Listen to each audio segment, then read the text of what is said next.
Welcome to Comics Bazaar, the channel of comics commentary and arcana. This video features X-Men number 4, cover dated January 1992. And this is a very striking cover. The red background really makes the figures pop. And in the foreground we have this giant hand with this tentacle emerging from it and the Omega symbol from the Greek alphabet. So inside the issue we'll learn a lot more about whose hand this is. And then of course we've got a trio of X-Men. We've got Wolverine here front and center, and Gambit, two extremely popular characters from the time period. Wolverine's still a popular character to this day. And Jubilee. Now there's a couple of colouring errors on this particular cover. So if you pay close attention here, you'll see that this claw of Wolverine's is coloured in blue, the light blue of Jubilee's shorts there. And also her leg, you can see that should be flesh coloured just there, and it isn't. And also the colouring here on the side of Wolverine's costume. But speaking of his costume, he's back in his original yellow and blue costume, and I'll talk a little bit more about that creative decision on the part of Jim Lee. So the drawing is by Jim Lee, of course, and ink by Scott Williams. So we've got the signatures over here in the corner. Now let's open this one up to the first page. Does not begin with a splash page. It begins in the South Pacific on geological maps. This volcanic isle is listed as dormant and of little interest. Now that's the way that Claremont would open an establishing shot, giving you a little bit of detail about the location. But this is not Claremont scripting this particular issue. X-Men number 3 was Claremont's last issue on the X-Books. He's gone, and in his absence they've picked someone else to take over, and we'll see who that is when I turn this page in a minute. But first of all, just to comment on the art in the page. It's really detailed. We've got the hand here. Long-time readers of Marvel would recognize these ninja characters as the hand. And we're told that, how many of them? 20 men die in as many seconds. So this figure in the sarcophagus, the technological sarcophagus, die so that one may find a new purchase on life. And he takes out all these technicians as well. Suddenly, horribly, 5 men die, and not at all by their own choosing. So it's an interesting opening to this issue, visually detailed. In particular, what I really like is this particular panel of all the laying on of hands. We'll learn that this is Omega Red turning the page, because he announces his own name. Who has summoned Omega Red back from the dead? The title of the story is The Resurrection and the Flesh. And the creative team here, interesting choice this not to give people's first names, but it's a Lee, Byrne, Williams, Orzechowski, Rosas, Harris, DeFalco epic. That's Jim Lee is penciler and plotter. John Byrne is the scripter. Now Byrne is not at all involved in the plotting here. He has no hand in the storyline whatsoever. The story is all down to Jim Lee. So this is comparable to the arrangement over on X-Force, where Rob Liefeld is the plotter and Fabian Nicieza is only scripting. So that's the deal. But this particular title, X-Men Volume 2, or Adjectiveless X-Men, is Marvel's top-selling title at the time. And John Byrne is making a stack of money from scripting this book. And he said himself that that's the reason he took the job, to script this X-Men title as well as Uncanny X-Men over Whilce Portacio's plots. So this figure here, this is a really striking upshot of Omega Red. It reminds me of the kinds of poses that Jim Lee would put Magneto in up to this point. But of course Magneto's dead, apparently dead at the end of the previous issue.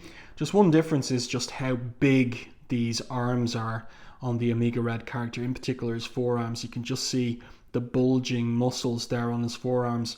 It's really well done. Matsuo Tsurayaba, we haven't seen him in the comics in a while, and he holds up a photo of a grimacing Logan to Omega Red, and he recognizes him, Logan, and then he shouts out Logan, and that's our transition to a big close-up, three-quarter profile on the man himself.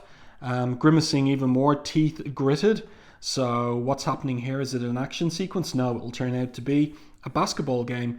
So a big trope or characteristic of, or pattern rather, of Claremont's run on the X-Men, his 16-year run on the X-Men, is that after big storylines, he would show the X-Men, enjoying some downtime, usually playing baseball, and here it's been updated to the 90s.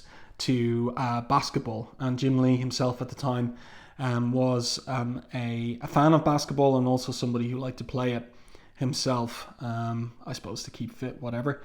But just one thing I want to note about the three-quarter profile there on Wolverine. A lot of hatching. This is really what people were responding to at the time. Lots and lots of details. Hatching, cross-hatching. But also some oddities of Jim Lee's style, like that very squared off cheekbone there. That's almost a straight line at the side of Logan's cheek there. And a lot of artists imitating Jim Lee's style would draw that literally, like a very squared type of cheekbone.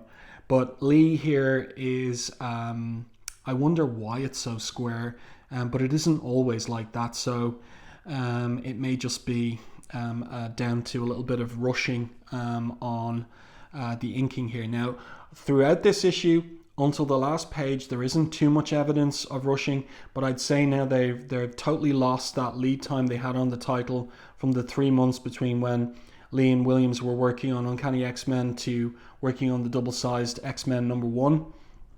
But in the front half of this issue, there's no evidence of any rushing at all. So Logan is on the ground after having been tackled in the basketball game, and really in this upcoming sequence we get to see Lee tackle something that is that he probably enjoyed very much, drawing this 2-on-2 between Logan and Rogue and Jubilee and Gambit here. This page in particular is really fun page, and an interesting layout where we have the post here and Gambit like dunking the basketball, and then we move to here where Rogue grabs the ball after it's gone through, and a little bit of banter between Jubilee and Rogue, and then we're down here and we're looking at Gambit racing to score another basketball. You know what? I'm not a big fan of basketball, and so I'm actually not 100%, but I'm not 100% certain of some of the sports terminology that I should be using here in terms of what it is you're doing when you're scoring with a basketball. I've just realized that now as I'm doing the commentary, but really that's not my concern here. It's more the way that Lee has laid out this page and how he is showing the two characters playing this particular sport, and in particular Gambit getting around Logan here and scoring another basketball is point. Maybe that's the proper terminology there, but I just like the movement that he gets on the characters, the way that Jubilee's shirt is lifting up a little bit there from the movement she's making. He's really good in that. And Joe Rosas here, interesting choice. He has Gambit and Logan coloured out in purple in the background in order to put our focus on Jubilee and Rogue in the foreground. Yeah, so this is a nice page. And you know what? I think that Byrne does a good job with the banter and the voices of the different characters, because that's something that a person like me at the time would have been, capable of noting. Had the voices changed in Claremont's absence, and I think that Byrne does a really good job of maintaining the voices of these characters. And this is a funny little sequence here as well, and it's nicely drawn and kind of thought out by Lee. In particular, the choice here to repeat this particular panel, but change the dialogue, change Jubilee's dialogue. Yeah, how does he do it? Is it the shorts? Is it the shoes? Gotta be the shoes. That works so well. That's smooth combination of the art and the dialogue. John Byrne is doing well here with the dialogue. So Rogue is getting annoyed at Gambit scoring all those points. She says, "Enough. We agreed not to use our mutant powers in this game, just like Jubilee said." She said it earlier. But Gambit's powers include natural agility. How can we tell if he's using them or not? So she throws the basketball right into his chest, which he grabs. And Jubilee reacts angrily. "Hey, no fair. I may not love Mr. Charming here, but that was way too hard." So she launches off a blast of her little plasmoid fireworks. I like this shot here, this back shot of Gambit with his baseball cap on, and the hatching here, the cross hatching of the roof of the X-Mansion, that's really, really detailed work. Yeah, a lot of work on these pages, and fluent and smooth storytelling. Another great page, bringing the basketball game more or less to an end. So great upshot here of Gambit, our perspective looking up at the soles of his shoes and all the way up to the way that he's thrown off the basketball, but he misses that particular point because Wolverine has cut a couple of notches in the bottom of the post there. So the post move. And I like this dialogue that Byrne has given Logan. Real world lesson, Gambit. Don't try to reinvent the rules unless you're prepared to have others do the same. And that does sound like the kind of thing that Logan would say. But Gambit anyway says, any agreement not to use powers is null and void. And my powers can make this game real interesting. So we'll see how that plays out. And I like the way that Lee has shown here Jubilee pulling down her sunglasses right on her face. That's a nice little transition there from that to that. It's good. And then we move into somebody's psyche, and it'll turn out to be Moira McTaggart's. And this is interesting. This is a callback to John Byrne and Chris Claremont's run on Uncanny X-Men to the Proteus storyline, because Moira's running after her boy Kevin, who became the mutant Proteus and was killed ultimately by Colossus in that storyline, but he falls off a cliff's edge, and then as she's trying to save the boy, that's a great perspective there, that kind of top up perspective on the boy hanging off the cliff's edge, and then he transforms into Magneto. So Magneto, dead but haunting Moira in her dreams. Save me, Moira, he says, you've doomed me, and with me, yourself, as he falls over the cliff, and Moira too. And then turn the page, and we're into a real kind of nightmarish dreamscape with these figures in black, ebony figures. Never fear, Moira, we've got you. Who? Friends, Moira, old friends, dear friends. And then we get a little reveal of who they are. Cyclops, friends, you betrayed. Now, who is this? Is this supposed to be Magneto again?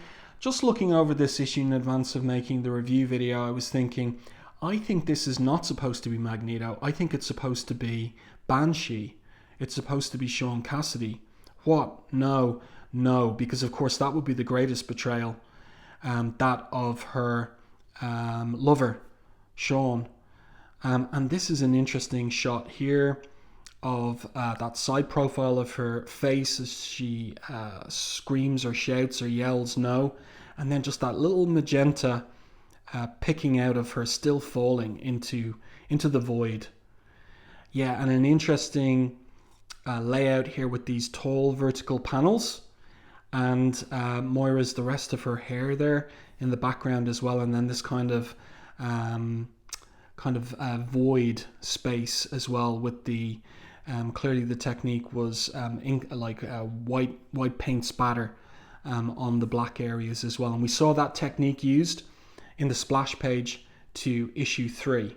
So obviously Lee and Williams liked it and going for it again here on this particular page. And then I really like this layout here where Orzechowski's gotten involved in doing the lettering for this particular panel.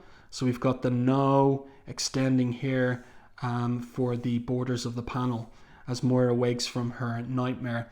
And it's interesting that Sean was there. He was sitting there like watching her while she was sleeping, like while she's recovering from the trauma of the previous couple of issues. And she's there in distress saying, Sean, it is you. So that's what makes me think this is him, because the face here and the eyebrows look more like, and the hair, the way the hair is rendered, it's the same here and here and here. So I do think that that is supposed to be Banshee rather than Magneto, which is, I always used to think it was Magneto, but now, as I say, I'm convinced it's supposed to be Banshee, like the greatest betrayal that she believes she's done to her friends. And the X-Men and Banshee himself. So Professor X and Cyclops arrive. That's a nice top-up angle on them arriving. A little screen tone there used for the patterning of the Professor's jacket. That's a nice little bit of detail there. And the Professor was not deliberately mind scanning Moira, but her emotion was so potent he couldn't entirely screen it out. So now he's going to use his telepathy to allow Banshee to communicate with her, because Banshee's jaw was broken in the previous issue by Gambit, when Gambit was subject to Moira's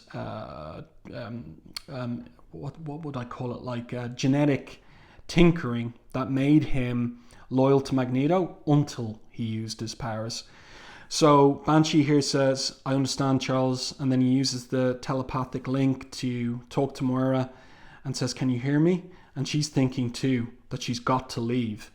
So remember, why is Moira at the X-Mansion at all? Well, Moore Island at this point in continuity is destroyed. It was her research facility there was destroyed during the Shadow King saga, and so it was kind of like logical she would come here to the X-Mansion, and also to be there with Banshee as well. But now she wants to leave.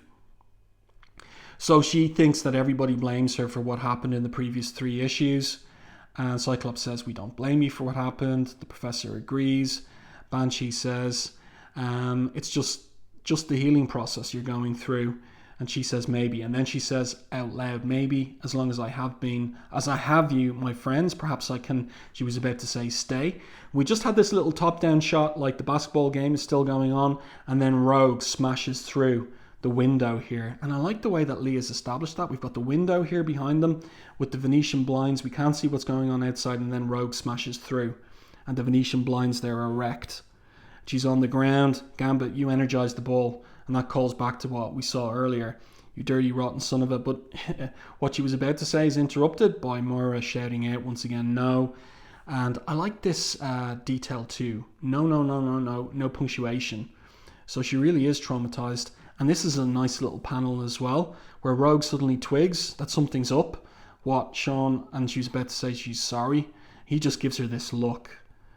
That's a great little moment that Lee's picked out in the storytelling, and then he's off and running.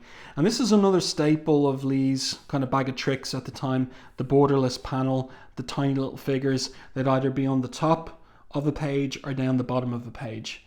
And it allows him, it gives him the possibility, though he hasn't really done it on this page, to have a bigger anchor image on the page. So there isn't really a single anchor image here.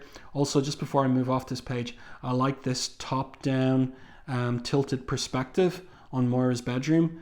Yeah, the perspective is perfect there on all the different characters in orientation to each other. That's nicely done.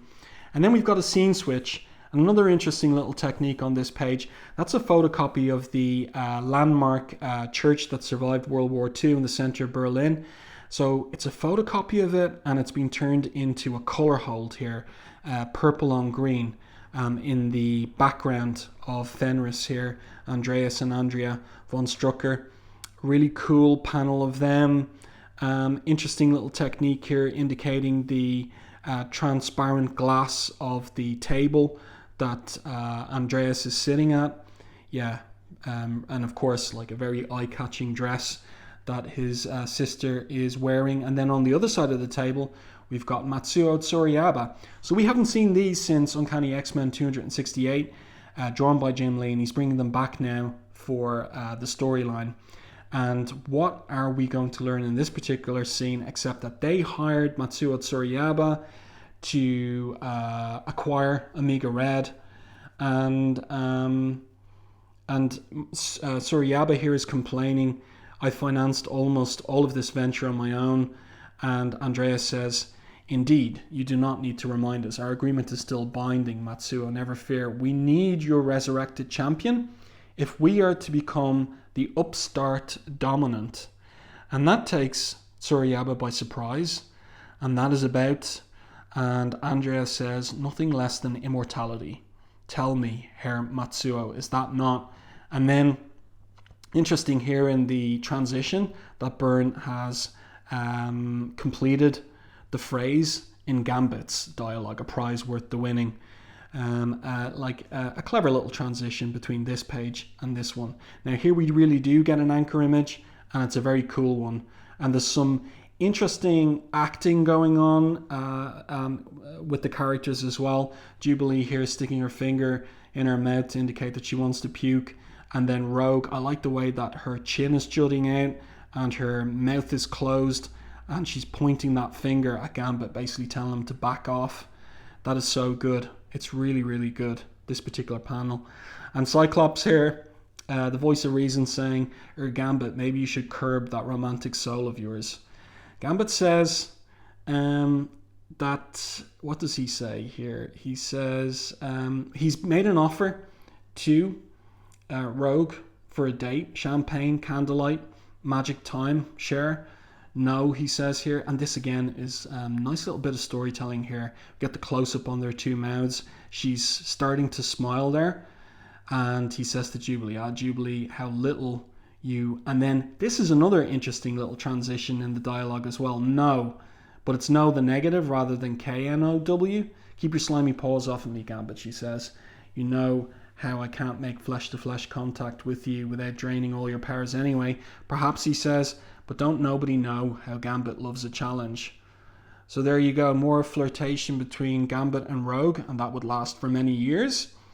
But one last thing I want to say before moving on beyond these pages is this is the first mention of the Upstarts competition in the X-Men title. So this is a plot that Jim Lee and Whilce Portacio came up with together, and that they would explore in both their books, though it was never resolved by them because they upped sticks and went off to Image within the year.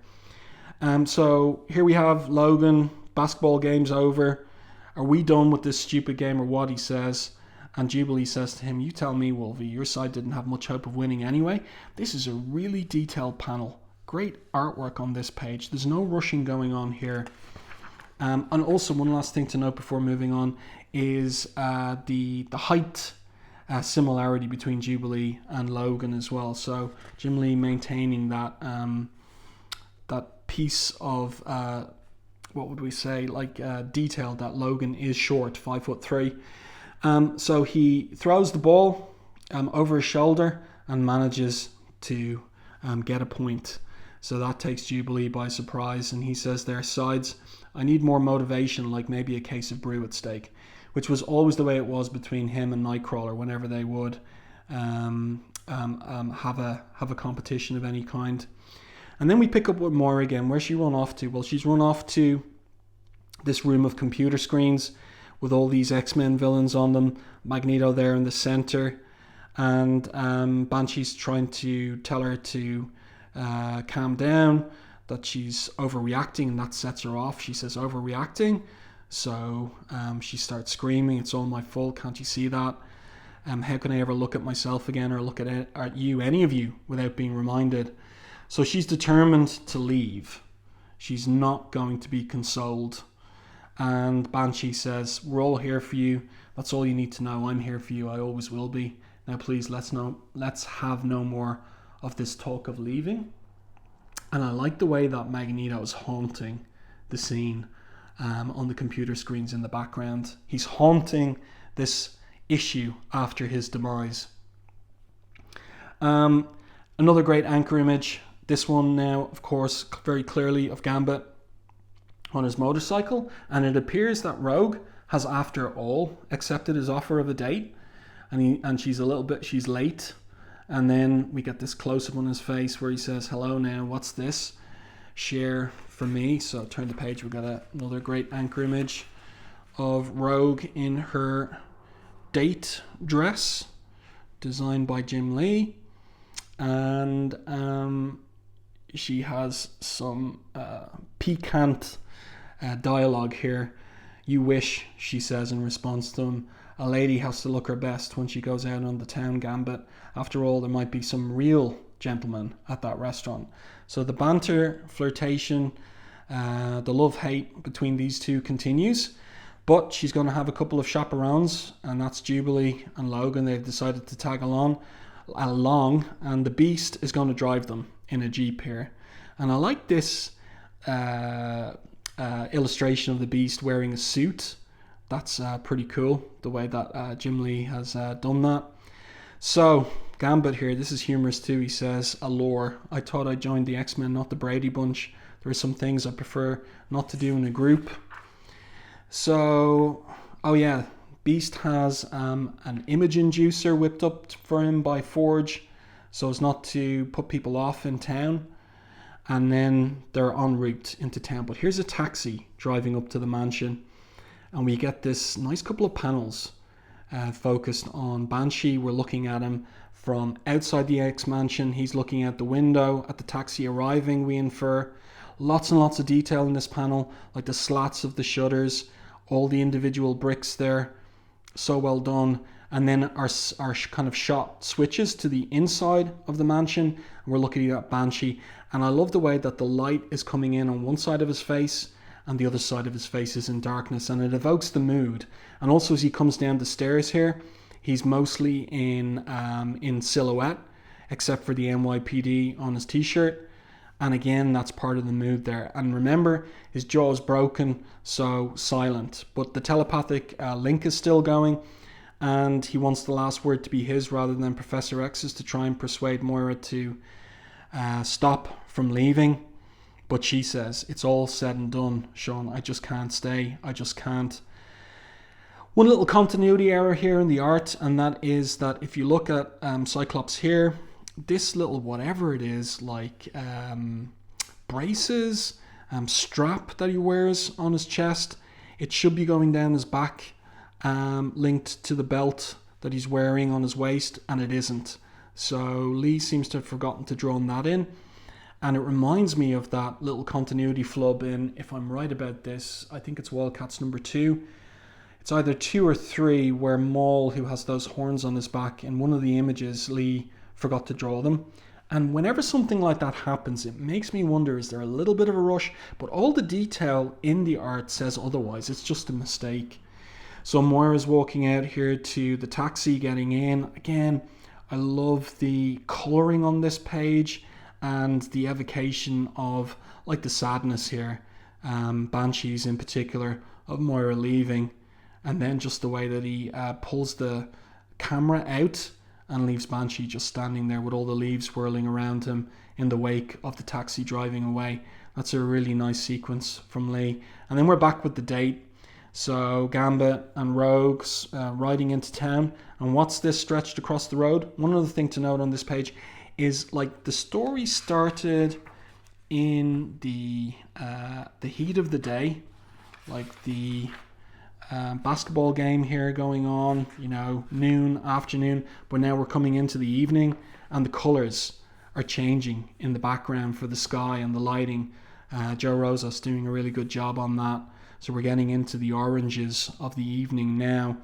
And then Gambit twigs to the wire stretched across the road. Remember, he's got enhanced agility as part of his mutant powers, so he dodges the wire, but he doesn't act in time or swerve in time to alert Rogue or save her from getting caught by the wire.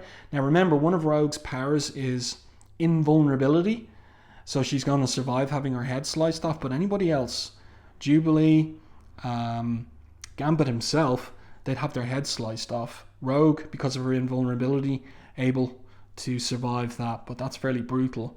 And then we've got these goons hiding in the bushes. They're kind of half ninja, half soldiers, and they blow up Gambit's bike. And I like the way that basically he says, my bike. So I'd say he loved that bike. It's gone now. And Rogue here saying, don't pretend you're worried, Gambit. I'm all right. But then they're grabbed by the tentacles, the ones we saw on the cover, and they can't keep conscious. So now we've got an interesting vertical panel here of these ninja figures dropping down onto the road. Like, it's gotten dark. So night has fallen. It's gotten dark. Beast has got the lights on the Jeep. There is a screen tone here on the road as well. And there they are. The ninjas, these kind of techno ninjas, are dropping down on the Jeep. So this is a really cool sequence here by Lee where we've got Wolverine, Beast, and Jubilee tackling the ninjas. Jubilee gets winged by one of them on the shoulder, and Wolverine and Beast here doing quite well. And she says, he nailed me with some kind of, so maybe it's some kind of tranquilizer, or I don't know what anyway. But the Jeep goes out of control, smashes into a tree. We get this image of these techno ninjas with their mix of swords and guns. And one of them says, or two of them say, it would seem the fabled X-Men fell somewhat short of their reputation, and now a great anchor image. This is basically our cover, except Beast has been switched out for Gambit on the cover, and the position of the characters reversed. But here we have it. We have Wolverine revealed to be back in his original costume, the blue and yellow costume.